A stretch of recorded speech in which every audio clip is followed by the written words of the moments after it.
नमस्कार प्रणाम। हम हैं आपके भाई आपके दोस्त प्रवीण मिश्रा बुलबुल।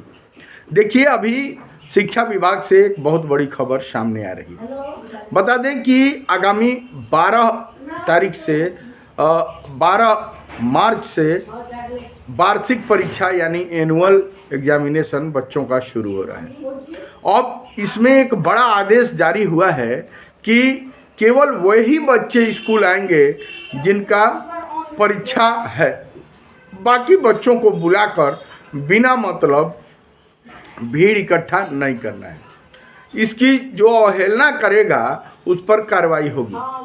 हालांकि तमाम तरीका का जो बात अभी तक जो चलता आ रहा है कि स्कूल में बच्चों को बुलाकर और बैठाया जाता था और हुजूम इकट्ठा किया जाता था, उस पर रोक लग गया है। यह एक बहुत अहम खबर इस बार निकलकर सामने आ रही है।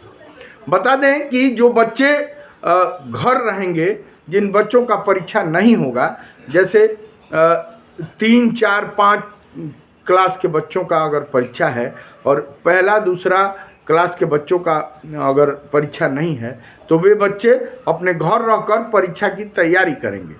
यह बड़ा एक आदेश जारी हुआ है। वहीं नियोजित शिक्षकों को लेकर एक बड़ी खबर ये आ रही है कि जो नियोजित शिक्षक थे उनका वेतन भुगतान कतिपय कारणों से थोड़ा सा लेट हो गया था।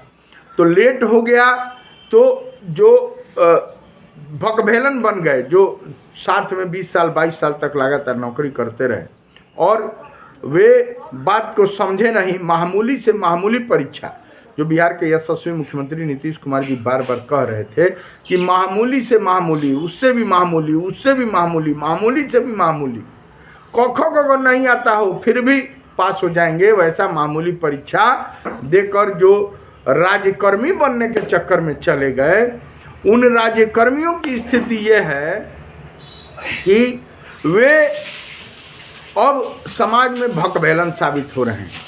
और भकभेलनों की स्थिति ये है कि अब वे र्यूमर उड़ाना शुरू किए हैं।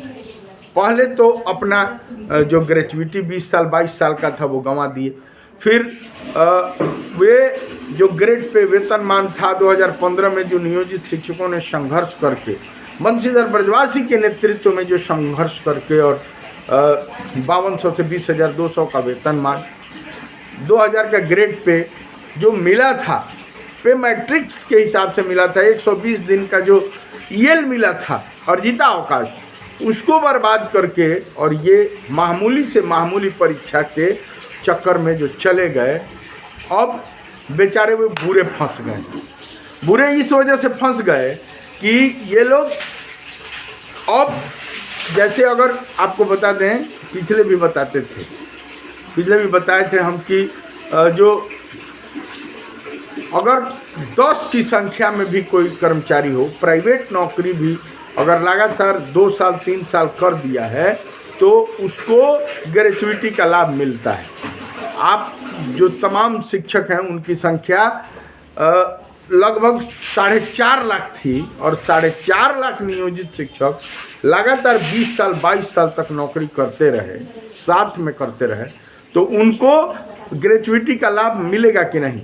यह हाई कोर्ट से भी, माननीय उच्च न्यायालय में भी यह एकल बेंच में इसको लेकर जब माननीय जो अपने भाई थे, अपने तेज तर्रार एमएलसी अभी बन गए बंशीधर ब्रजवासी जी ने बार बार इसको उठाया और जब हाई कोर्ट में, माननीय उच्च न्यायालय में इस पर मामला दर्ज किया तो हाई कोर्ट पटना ने आदेश जारी किया, एकल बेंच ने, कि ग्रेजुएटी नियोजित शिक्षकों को मिलना चाहिए।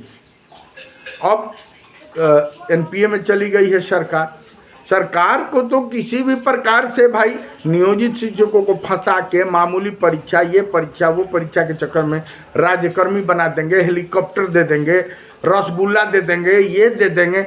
माने जैसे लड़कों को झुंझुना दे के फुसलाया जाता है, उसी तरह फुसला के, और ग्रेजुएटी तो देना नहीं था।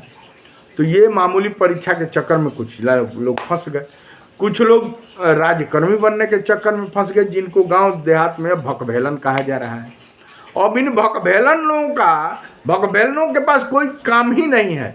इनको बस यही काम है कि नियोजित बुरा है, नियोजित। अरे अपना आंख भड़का लिए 1.5 लाइट हो गए, 3.25 लाइट वाले महाराज, और 3.25 लाइट हो गए तो कैसे, जब दोनों आंख वाले लोगों को कैसे देख के आप खुश रहिएगा। आप तो चाह रहे हैं कि वो जो दोनों आंख वाले नियोजित हैं, जो नियमित हैं, जिनको बिहार के यशस्वी मुख्यमंत्री, सबसे पढ़े लिखे मुख्यमंत्री, सबसे इंजीनियर मुख्यमंत्री बार बार कह रहे हैं कि ये मेरे नियमित शिक्षक हैं, ये मेरे 60 वर्षों के लिए शिक्षक हैं। ये एफिडेविट उन्होंने जाकर लगाया हो सुप्रीम कोर्ट में। अब ये तो जान रहे हैं कि इनके दोनों आँख ठीक हैं, ये 60 साल के लिए नियमित हैं, इनको ग्रेड पे है, इनको वेतनमान है, तो कुछ कर तो सकते नहीं। अपना तो सब गंवा कर मामूली से भी मामूली परीक्षा के चक्कर में फंस के आ गए। अब मामूली परीक्षा के चक्कर में फंसे हैं तो अपना दर्द, अपना भड़ास निकालने के लिए कहते हैं, कभी कहते हैं अब वेतन भुगतान नहीं होगा, अब हटा दिया जाएगा। देखिए होली में नहीं मिला, और जैसे ही कल वेतन वहाँ मिला है, तमाम जिलों से मामला आ गया कि वेतन भुगतान हो गया।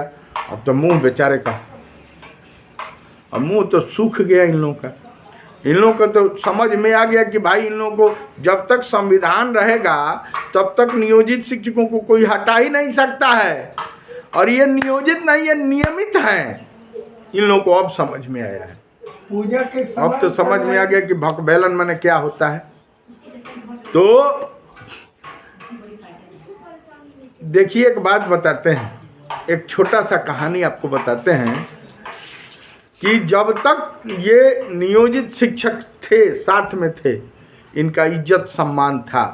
जैसे ही उस गधे का हाल हो गया है कि एक गधा था, तो उस गधावा के ऊपर एक दुर्गा मैया का मूर्ति कोई रखा था, सब लोग साथ में थे।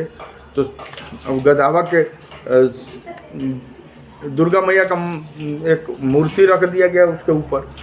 अब गधा जो था कहीं भी जाता था तो लोग प्रणाम करते थे, प्रणाम करते थे। अब गधा सोचा कि बाप रे, उसको तो घमंड हो गया।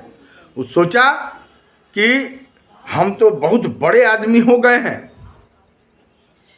अब जहाँ जाता था लोग प्रणाम करते थे, प्रणाम करते थे, तो अब उसको घमंड हो गया।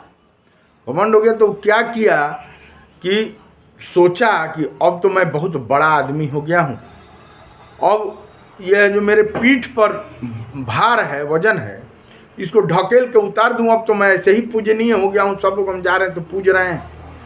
तो क्या किया कि मूर्तियाँ को ढकेल के उतार दिया, कहा कि अब हम भार क्यों रखेंगे, तो उतार दिया, गिरा दिया मूर्तियाँ को। उसके बाद से अब जा रहा था, कह रहा था कि भाई हम तो बहुत बड़े आदमी हैं। अब गया, जहाँ जाता था तो लोग भगाने लगते थे उसको। तो कहा कि अरे लोग लग रहा है कि हमको भूल गए, हमारा इज्जत सम्मान कम हो रहा है। तब ढेचू ढेचू चिल्लाना शुरू किया, ढेचू। जब चिल्लाना शुरू किया तो लोग लाठी लेकर लाई लाठी ला लाठी ला लाठी पीटना शुरू किए। और पीटना शुरू किए तो कहा कि साला ये तो जो हमारे सरवा पे जो बोझ था मेरे पीठवा पर, लग रहा उसी की वजह से मेरा सम्मान हो रहा था क्या।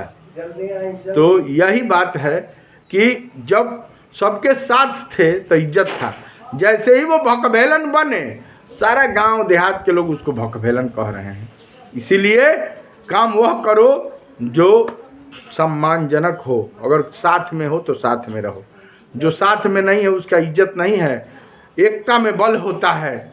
आपके सम्मान के लिए आपके कंधे पर कुछ जिम्मेवारी रखी गई थी, आपके पीठ पर कोई मूर्ति रखा गया था, उससे आपका सम्मान है। तो नियोजित हमेशा मस्त है, नियमित है और ग्रेड पे है, वेतनमान वाले ये शिक्षक हैं। चलिए, अगर आप नियोजित हैं तो मस्त हैं, ज़बरदस्त हैं। 12 तारीख से परीक्षा शुरू हो रहा है। बड़ा नियम, बड़ा लेटर आपको बताए हैं। जो परीक्षा देने वाले परीक्षार्थी हैं वही आएंगे, जो परीक्षा नहीं देने वाले हैं वो घर पे रह कर तैयारी करेंगे। दीजिए प्रवीण मिश्रा बुलबुल को इजाज़त। अगर नियोजित हैं तो शेयर कीजिए ज़्यादा से ज़्यादा। अब भकभेलनों के बाद पर कुछ कहना नहीं है, वैसे ही हाथी का हाल है, एकदम मस्त रहिए, ज़बरदस्त रही। दीजिए प्रवीण मिश्रा बुलबुल को इजाज़त। ऐसा ही विशेष खबर लेकर आएंगे, तब तक मेरे गीत संगीत को को T series web music company, बड़े बड़े कैसेट कंपनी से सुनते हैं, उसके लिए बहुत बहुत धन्यवाद। Love you.